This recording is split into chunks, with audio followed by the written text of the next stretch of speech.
Hey everybody, this is actually one that I've done before, but it's been a while, so I feel like it could use a good retelling. It's called First Thing in the Morning. Every morning at around 5:15, I lie to you.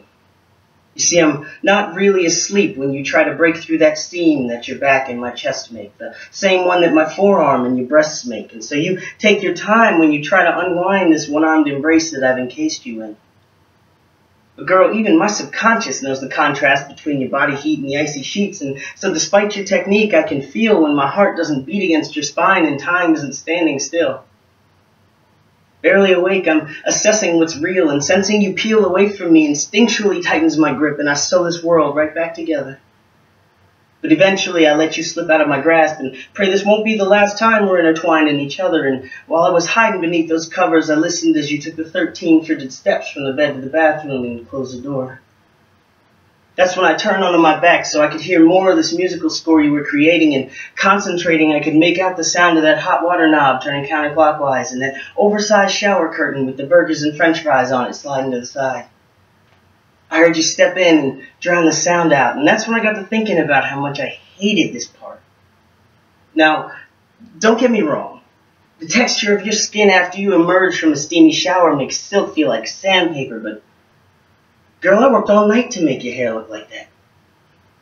And in just a few minutes, Herbal Essences turned it back.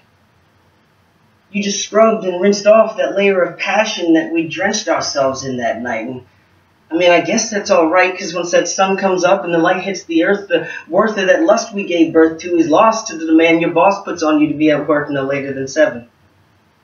And while I was still resting in heaven beneath those sheets, I listened as you brushed those radiant white teeth whose sum is your elegant smile. And while I was lost in this thought, the floorboards began to creak as you began to creep the 13 steps back to the bedroom. Now I'll admit, this is the only time in my life when I cheat. You see, I peeked through barely opened eyes in the dense forest of my eyelashes just for a glimpse of your perfect body. Perfect because it is your body and you are perfect in it, and therefore it must be perfect by association. I watch you dance around my room as you get dressed and accessorized, applying blush to your cheeks and liner to your eyes, almost as if you were framing them as the masterpieces of your face, and maintaining that same cat-like grace as you paced throughout my room. You slowly erased the woman I fell asleep with last night and replaced her with the one she pretends to be during the day. You see, only the real you knows how to kiss me that way. And I could smell your Chanel No. 5 as you leaned in to gently tell my forehead goodbye. And once more I listened as you walked the 16 steps out of my bedroom, down my 14 stairs, and made the final 10-step trip across my living room, all with your high heels in your hand, because you were too afraid that your plans to keep me dreaming might be ruined by their thumping and screeching on my hardwood. And you know, you really are too good to me. As I hear you turn the key and drive off down the road, I wanted to explode for not fighting harder to keep you with me. And I'll admit that laying here silently, I may have quietly uttered your name, hoping that somehow the same strange force that set the course for our game might bring you back to me again.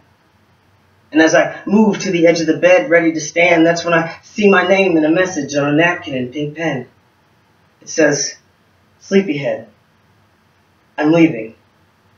And no, I won't be back. I found another lover with the qualities you lack.